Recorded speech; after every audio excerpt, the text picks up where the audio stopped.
우리가 지난주까지는 디모데 전서에 관해서 살펴봤습니다. 그런데 이번 주부터는 디모데 후서에 관해서 살펴보려고 합니다.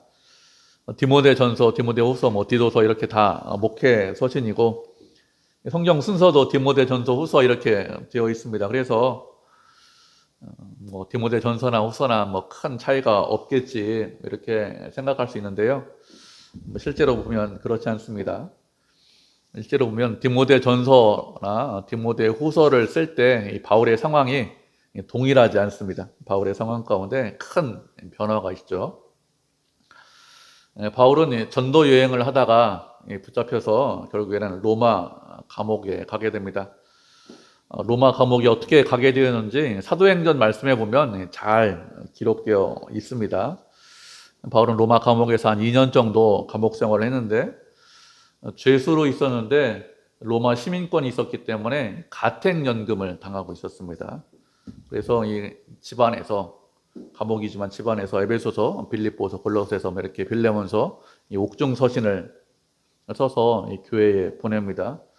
이렇게 감옥에 있다가 재판을 받고 풀려나죠. 이것이 바울이 로마 감옥에서 1차로 잡혀 있었던 그런 때입니다. 바울은 풀려나서 그레데에서 디도도 만나고, 그리고 에베소에서 디모데를 만나고, 그리고 마게도냐 지방으로 떠납니다. 빌립보 교회가 있는 지방이 마게도냐 지방인데 그 마게도냐 지방에서 디모데에게 편지를 썼는데 그 편지가 디모데 전서입니다. 바울이 디모데가 에베소에서 목회하고 있는데 디모데를 격려하고 또 위로하기 위해서 편지를 보낸 것이죠. 이렇게 감옥에서 풀려난 바울은 이곳저곳에서 복음을 전하다가 또다시 감옥에 잡혀갑니다. 바울이 두 번째로 감옥에 잡혀간 이유가 무엇인가 하면 로마에 큰 화재가 있었는데 그때 기독교인들이 로마에 불을 질렀다 이런 소문이 돌자 네로가 그것을 빌미로 기독교를 박해하기 시작했습니다. 그래서 많은 사람들이 핍박당하고 순교했는데 그때 로마 감옥에 있으면서 이 편지를 썼는데 이 바울은 로마 감옥에 있으면서 자신이 다시는 살아나갈 수 없다 이런 상황을 어느 정도 알고 있으면서 그러면서 디모데에게 편지를 쓰고 있는 것입니다. 디모데 전서나 후서나 똑같이 목회 서신이지만 바울의 전서를 쓸 상황, 후서를 쓸 때 이 상황은 상당히 다른 상황입니다.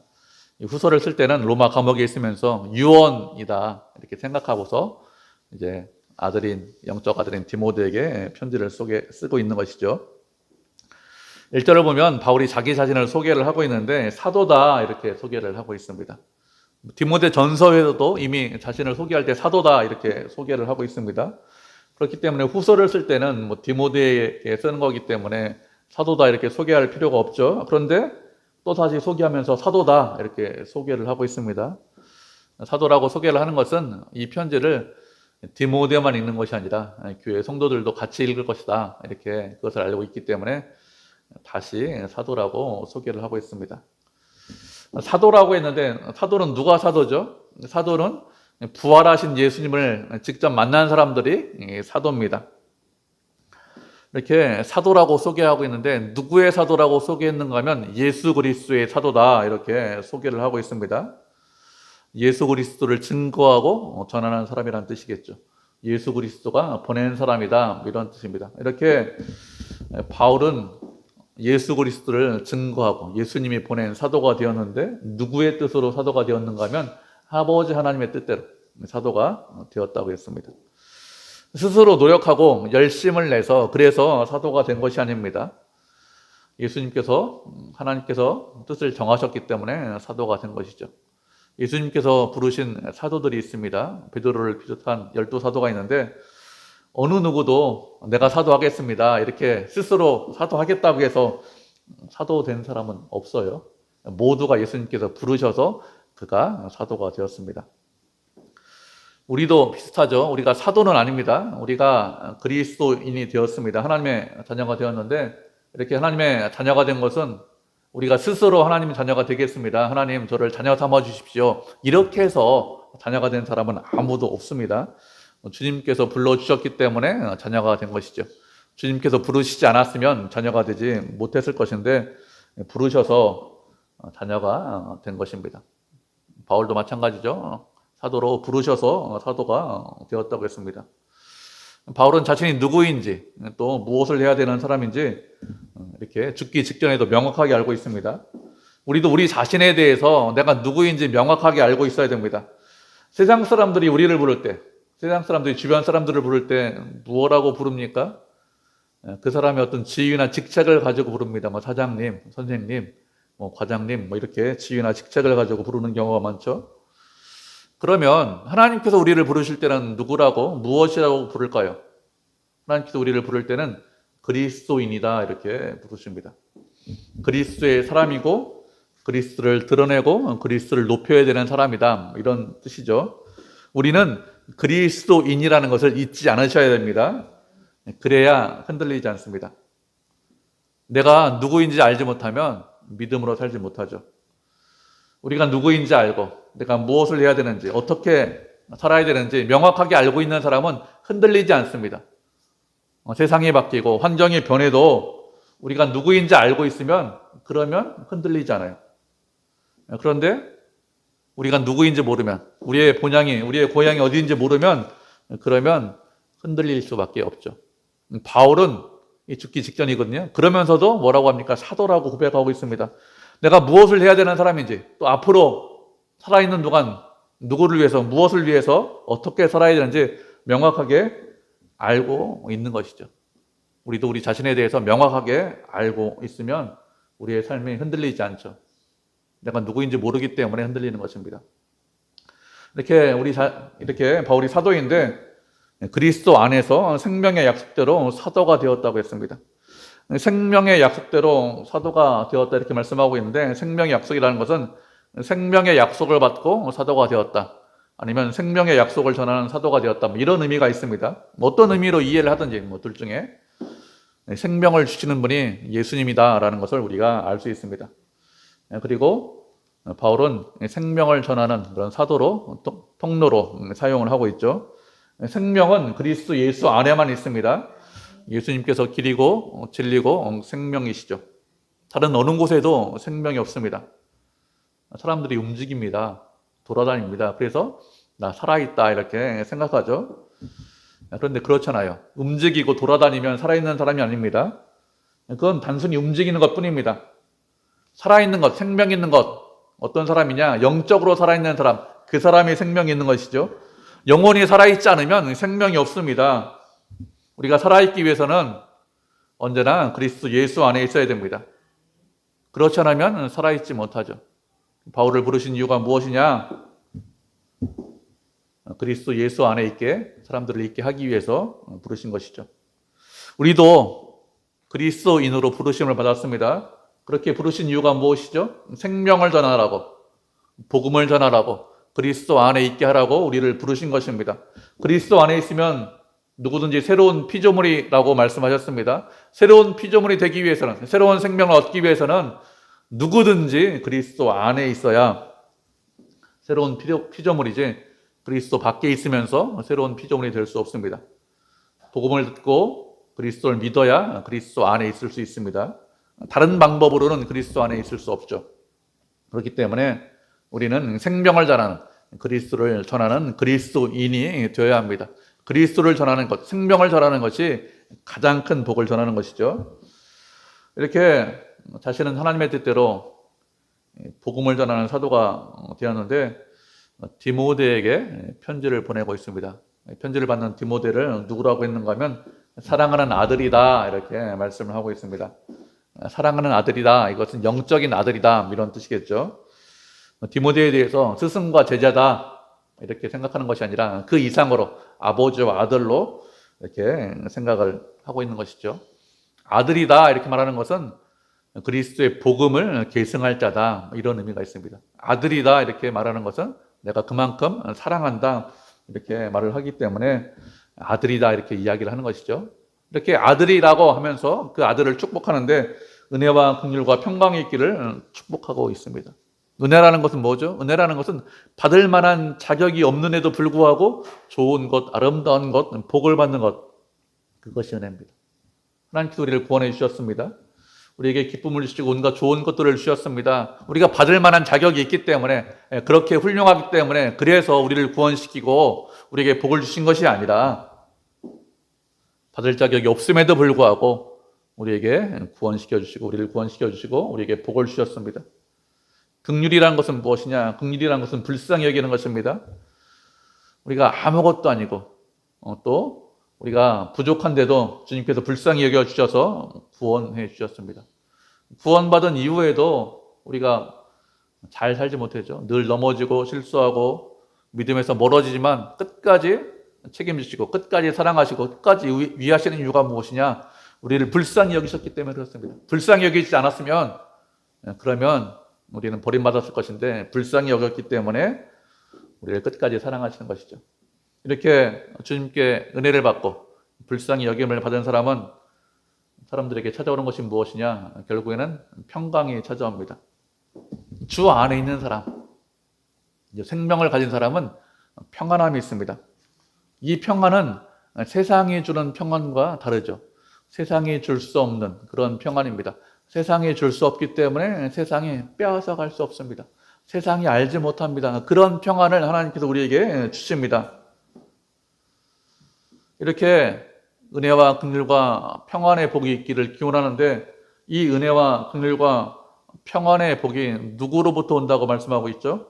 바울 자신이 내가 이 은혜와 긍휼과 평안의 복을 주겠다 이렇게 말하고 있나요? 그렇지 않습니다. 은혜와 긍휼과 평안이 있기를 원한다. 바울은 이렇게 말은 할 수 있어요. 그렇지만 바울 자신이 복을 줄 수 있는 것은 아닙니다. 복을 주시는 분은 하나님께서 복을 주십니다. 복을 주시는 것은 예수님께서 복을 주십니다. 복의 근원, 복의 원천은 하나님이십니다. 예수 그리스도이십니다. 다른 누구도, 다른 어떤 것도 우리에게 좋은 것, 아름다운 것, 복을 줄 수 없습니다. 하나님만이 우리에게 복을 줄 수 있습니다. 그래서 하나님께로부터 그리고 예수 그리스도로부터 복이 임한다라고 기원을 하고 있는 것입니다. 하나님만이 우리에게 좋은 것을 줄 수 있죠. 우리가 잊지 않으셔야 됩니다. 말씀 한 구절 보도록 하겠습니다. 히브리서 4장 16절입니다. 히브리서 4장 16절.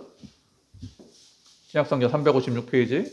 디모데 전후서 다음에 그다음에 조금 지나면 디도서, 빌레몬서, 히브리서죠.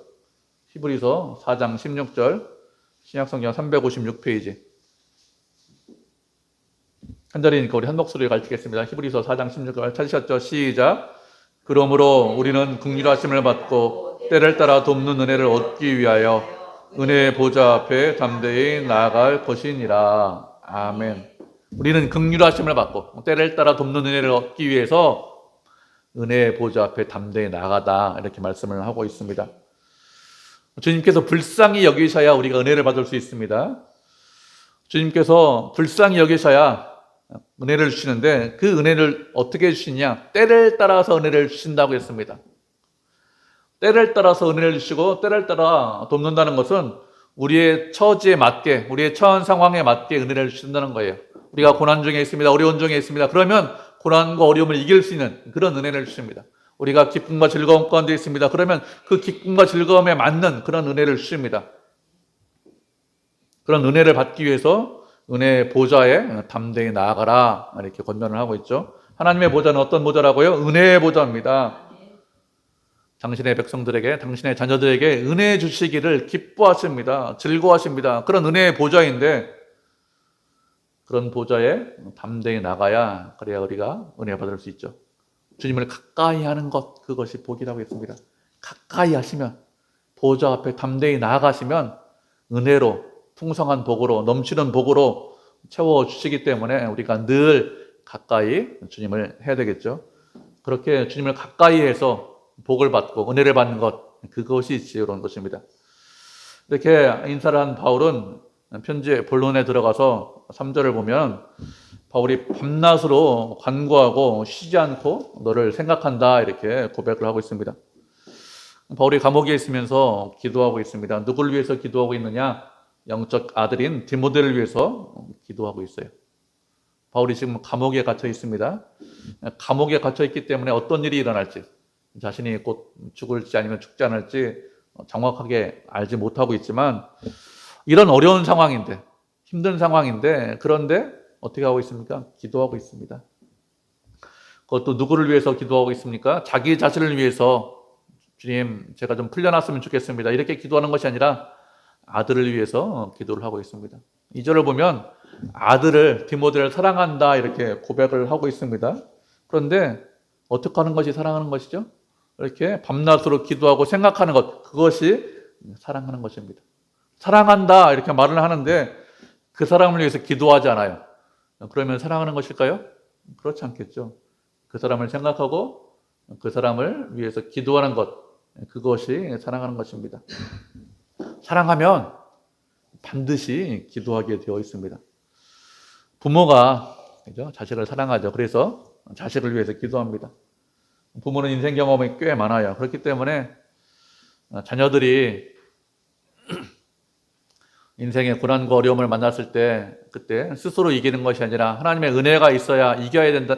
은혜가 있어야 이길 수 있다는 것을 우리가 경험적으로 알고 있습니다. 그리고 부모는 어린 자녀들이 얼마나 부족한지 연약한지 이런 것들에 대해서 잘 알고 있죠. 문제가 있지만 우리가 해결해 줄 수 없다는 것도 알고 있습니다. 그렇기 때문에 우리가 하는 것이 무엇이냐? 기도죠. 하나님 한 분만이 그 자녀의 어려움과 고난을 이길 수 있게 하신다는 것을 우리가 알기 때문에 그래서 기도합니다. 바울도 자신의 영적인 아들 디모데를 사랑하기 때문에 기도하는 것이죠. 우리는 누굽니까? 우리는 주 안에서 다 형제고 가족이고 권속이죠. 그렇기 때문에 서로 사랑합니다. 서로 사랑하면 어떻게 됩니까? 서로가 서로를 위해서 기도하셔야 돼요. 믿음으로 우리가 살다 보면 영적으로 어린 자녀들이 꽤 많이 있습니다. 영적으로 어리기 때문에 조그만 일에 실망합니다. 낙심합니다. 그런 사람들 믿음으로 잘 이겨낼 수 있도록 하기 위해서 필요한 것이 무엇이냐? 기도하는 것이죠. 그리고 그들을 생각하고 관심을 갖는 것입니다. 그렇게 하는 것이 사랑하는 거예요. 말로만 제가 사랑합니다, 보고 싶었습니다 이렇게 하는 것이 아니라 기도하는 것, 그것이 사랑하는 것이라는 것을 알고 우리가 형제들을 위해서 기도해야 됩니다. 이렇게 디모데를 위해서 기도하고 있으면서 무엇이라고 했는가 하면 조상 때부터 섬겨오던 하나님께 감사한다 이렇게 고백을 하고 있습니다. 바울이 깨끗한 양심으로 감사한다 이렇게 고백을 하고 있습니다. 바울은 다메섹 도상에서 예수님을 만난 이후에 이방인의 사도로서 복음을 전하면서 이방 지역을 많이 돌아다녔습니다. 이렇게 이방 지역에서 교회를 개척하고 복음을 전하면서 수많은 고생을 했죠. 고린도 후서에 보면 바울이 얼마나 고생했는지 이렇게 말씀하고 있습니다. 그들이 그리스도의 일꾼이냐 정신없는 말을 하거니와 나는 더욱 그러하도다. 내가 수고를 넘치도록 하고 옥에 갇히기도 더 많이 하고 매도 수없이 맞고 여러 번 죽을 뻔하였으니 유대인들에게 40에 하나 감한 매를 5번 맞았으며 3번 태장으로 맞고 1번 돌로 맞고 3번 파손하고 일주일을 깊은 바다에서 지냈으며 여러 번 여행하면서 강의 위험과 강도의 위험과 동족의 위험과 이방인의 위험과 시내의 위험과 광야의 위험과 바다의 위험과 거짓 형제 중에 위험을 당하고 또 수고하고 있으며 여러 번 자지 못하고 줄이고 목마르며 여러 번 굶고 춥고 헐벗었노라 이렇게 고백을 하고 있습니다. 수많은 고생을 했어요. 수많은 어려움을 당했습니다. 그 이유가 무엇인가? 그렇게 산 이유가 무엇이냐? 복음을 전하기 위해서 이렇게 했습니다. 주님께서 사도로 불러주셨는데 그 사도로 불러주신 것에 충성하기 위해서 이렇게 고난과 어려움을 당했습니다. 이렇게 고난과 어려움을 당하고 교회를 개척하고 수많은 사람에게 복음을 전했으면 이제 나이가 들었기 때문에 좀 편안하게 살아야 돼요. 그런데 그렇게 사는 것이 아니라 감옥에 있습니다. 그래서 얼마든지 실망하고 낙심할 수 있죠. 이게 충성했으면, 주를 위해서 열심을 했으면 이제 나이가 들어서 좀 편안하게 쉬면서 후배들에게, 아들 디모데에게 복음 사역을 좀 물려주면 그러면 참 상당히 좋은 상황 아닙니까? 그런데 예수 믿는 것 때문에 박해를 받아서 순교할 수 있는 그런 상황이에요. 당장에 죽을 수밖에 없는 그런 상황인데 그래서 낙심할 수 있죠. 그런데 낙심하지 않고 있습니다. 실망하지 않고 있습니다. 청결한 양심으로 고백하기를 주님께 감사합니다 이렇게 고백을 하고 있습니다. 바울이 이렇게 고백할 수 있는 이유가 무엇이죠? 바울이 이런 고백을 할 수 있는 것은 주님을 믿고 의지하기 때문에 그렇습니다. 우리가 어떤 상황, 어려운 상황을 만나면 원망하거나 불평할 수 있습니다. 그 반대로 감사하고 찬송할 수 있습니다. 우리가 만나는 상황은 우리가 어떻게 하지 못합니다. 우리 힘으로 우리의 환경과 상황을 바꾸지 못하죠. 그렇지만 우리의 반응은 우리에게 달려 있습니다. 동일한 상황이지만 원망하고 불평할 수 있습니다. 다른 사람이 원망하고 불평하는 거 아니죠. 내가 원망하고 불평합니다. 감사하고 찬송하는 것도 마찬가지죠. 내가 감사하고 찬송하는 거지 다른 사람이 감사하고 찬송하는 것 아닙니다. 어떤 상황을 만나든지 반응하는 것은, 우리가 감사하고 찬송하는 것은 내가 할 수 있습니다. 우리는 어떤 상황을 만나든지 감사하고 찬송할 수 있어야 됩니다. 그것이 믿음이죠. 우리가 믿음으로 그렇게 해야 됩니다. 우리가 말씀 한 구절 살펴보도록 하겠습니다. 데살로니가 전서 5장 16절부터 18절까지 말씀입니다. 졸지 마시고 데살로니가 전서 5장 16절부터 18절까지 신약성경 332페이지입니다. 신약성경 332페이지 데살로니가 전서 5장 16절부터 18절까지 우리 세 자리니까 우리 한 목소리를 읽겠습니다. 다 찾으셨죠? 같이 읽겠습니다. 시작. 항상 기뻐하라. 쉬지 말고 기도하라. 범사에 감사하라. 이것이 그리스도 예수 안에서 너희를 향하신 하나님의 뜻이니라. 아멘. 항상 기뻐하라. 쉬지 말고 기도하라. 범사에 감사하라고 했습니다. 항상 기뻐하라. 항상 기도하라. 항상 감사하라. 이런 뜻이겠죠. 쉬지 말고 기뻐하라. 쉬지 말고 기도하라. 쉬지 말고 감사하라고 했습니다. 범사에 기뻐하고 범사에 기도하고 범사에 감사하라고 했습니다. 이것이 이렇게 모든 일에 대해서 기뻐하고 기도하고 감사하는 것, 이런 것이 그리스도 안에서 우리를 향하신 하나님의 뜻이라고 했습니다.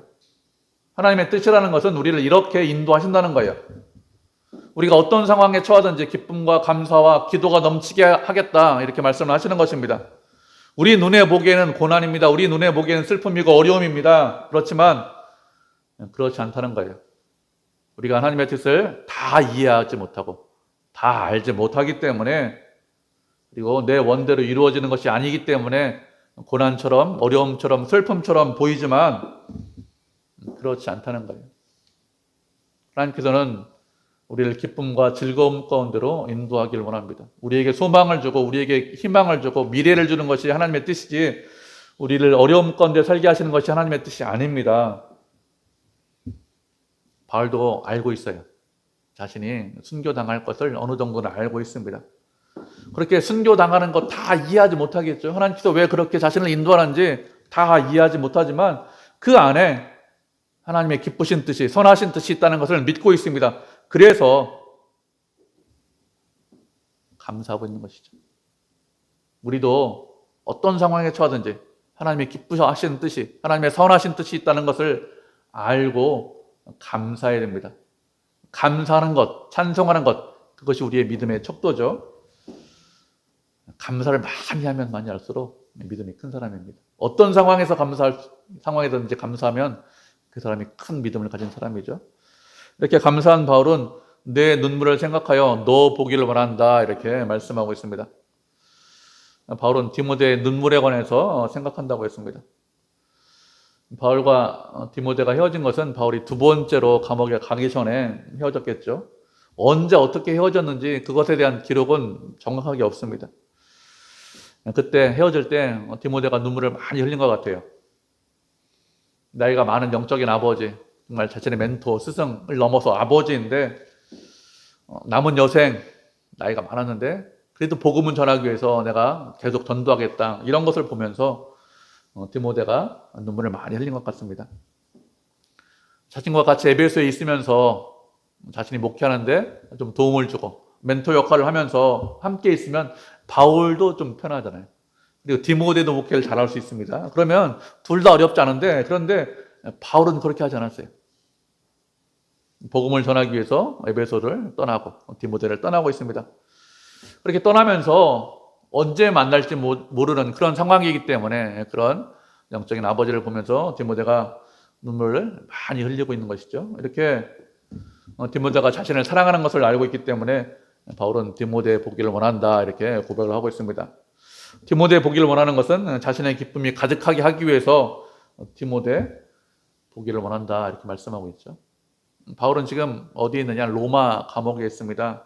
어렵고 힘든 상황인데 바울 곁에 아무도 없습니다. 누가 빼놓고 누가는 남아 있었는데 나머지 사람들 다 떠났습니다.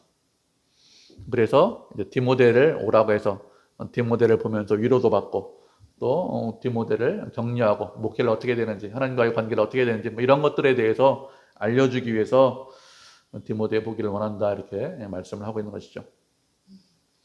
이렇게 뭐 나이가 많든지 어리든지 믿음의 동역자가 있으면 상당히 좋습니다. 믿음의 동역자가 있으면 어렵고 힘들 때 꽤 도움이 돼요. 믿음이 우리가 좋을 때는 크게 문제가 되지 않는데 우리가 믿음이 정말 약해질 때 그때 우리의 믿음이 문제가 됩니다. 그 어려울 때 힘들 때 그 어려운 것들을 뚫고 나가야 되는데 혼자 뚫고 나가기는 상당히 어렵습니다. 그렇기 때문에 믿음의 동역자가 있으면 그러면 좀 더 쉽죠. 같이 기도할 수 있고 같이 어려운 것들을 털어놓을 수 있기 때문에 그리고 처지와 형편을 잘 알기 때문에 서로 위로를 받을 수 있죠. 그래서 디모데 보기를 원한다 이렇게 말씀을 하고 있는 것입니다. 이렇게 디모데 보기를 원한다 하고 또 5절을 보면 디모데 보기를 원하는 이유가 무엇이냐? 두 번째 이유는 뇌 속에 거짓이 없는 믿음이 있기 때문에 디모데 보기를 원한다고 했습니다. 바울이 볼 때 이 디모데는 거짓이 없는 믿음을 가지고 있는 사람입니다. 디모데가 거짓 없는 믿음을 가지고 있기 때문에 바울이 보기 원한다 이렇게 고백을 하고 있습니다. 거짓 없는 믿음을 보면서 그가 바울이 위로받을 수 있고 힘이 되는 것입니다. 우리가 참된 믿음을 가지고 있으면 다른 사람이 힘들 때 어려울 때 위로가 됩니다. 왜 위로가 되느냐? 그것은 하나님께서 함께 하시고 하나님께서 일하심을 그 참된 믿음을 가진 사람에게서 볼 수 있기 때문에 그렇습니다. 하나님은 언제나 일하십니다. 쉬지 않고 일하시는데 누구와 일하시는가 하면 신실한 사람과 참된 믿음을 가진 사람과 일하십니다. 신실한 사람을 통해서 복음을 전하게 하십니다. 신실한 사람을 통해서 하나님께서 계획하시고 준비하신 일을 하게 하십니다. 바울은 감옥에 있어요. 순교할 것을 어느 정도 알고 있습니다. 바울이 순교하고 없어진다고 기독교가 없어질까요? 교회가 문을 닫을까요? 그렇지 않죠. 사람이 바울이 교회를 지키고 보호하는 것이 아닙니다. 하나님께서 교회를, 성도들을 지키고 보호하십니다. 세상은 그렇잖아요. 세상은 중요한 사람이 없어지면, 빠지면 조직이 흔들립니다. 사람에게 의존하기 때문에 그렇죠. 그렇지만 교회는 그렇지 않습니다. 교회를, 성도를 지키는 분은 하나님이시죠. 하나님께서 교회를 통해서 진리를 세우시는데 그렇게 진리를 세우는 방법은 신실한 사람들을 통해서, 믿음의 사람들을 통해서 교회를 지키고 진리를 지키고 보호하십니다. 하나님은 하루 저녁에 얼마든지 수만 명의 사람들을 일으켜 세우실 수 있습니다. 그렇게 하지 않으시는 것은 능력이 부족하기 때문에 아니면 무슨 힘이 없기 때문에 방법이 없기 때문에 그렇게 하지 않는 것이 아니죠. 하실 수 있지만 하나님의 뜻과 계획 가운데 있기 때문에 그렇게 하지 않으시는 것이죠. 하나님께서 일반적으로 일하시는 방법이 무엇이냐? 신실한 사람을 세워서 일하십니다. 바울도 알고 있습니다. 자신이 죽고 난 이후에 이제 교회를 책임져 나갈 사람 중에 여러 사람이 있는데 그 중에 한 사람이 디모데라는 것을 알고 있죠. 그래서 하나님께서 일하심과 역사하심 이런 것들을 보기 위해서 디모데 보기를 원한다 이렇게 말씀하고 있죠. 이렇게 하나님께서는 신실한 사람, 거룩한 사람과 함께 하시기 때문에 우리는 언제나 굳은 믿음, 신실한 믿음을 가지고 있어야 됩니다. 세상이 어떻게 변하든지 환경이 어떻게 바뀌든지 주님만 믿고 의지하고 주님께서 맡겨주신 일에 대해서 충성하고 헌신하셔야 됩니다. 그러면 그런 우리를 사용하셔서 하나님께서 당신의 일을 하십니다. 우리는 뭐 대단한 일을 하거나 큰 일을 하거나 훌륭한 일을 하나 우리에게 그렇게 말씀하시지 않았어요. 우리에게 작은 것에 충성해라 이렇게 말씀하셨습니다. 우리가 하는 작은 일, 조그만 일, 그 일에 충성하면 하나님께서는 그 나머지 대단한 일을 하십니다. 우리가 하는 그 적은 충성을 가지고 나머지 일들을 이루시죠. 그렇기 때문에 우리가 신실하게 믿음을 지키셔야 합니다. 이렇게 디모데가 믿음의 사람인데 이 믿음은 외조모 로이스와 어머니 유니게 속에 있었다 이렇게 말씀하고 있습니다. 믿음이 디모데에게도 있는데 그런데 외할머니에게도 그 믿음이 있었고 그리고 어머니에게도 하나님을 믿는 믿음이 있었다 이런 뜻입니다. 바울은 전도 여행을 하면서 복음을 전했습니다. 2차 전도 여행을 할 때 더베와 루스드라에 도착했는데 그때 디모데를 만납니다. 그래서 전도 여행을 함께 가죠. 디모데의 아버지는 헬라 사람이고 어머니는 유대 사람이라고 했습니다.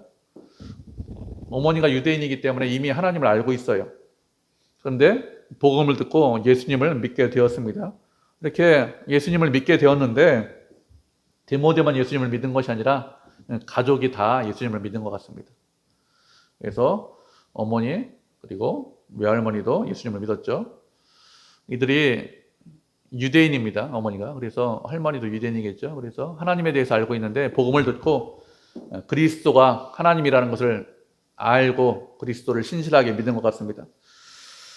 바울이 신실한 믿음이 있었는데 너만 그런 믿음이 있는 것이 아니라 내 외할머니도 내 어머니도 신실한 믿음이 있었다 이렇게 말을 하고 있습니다.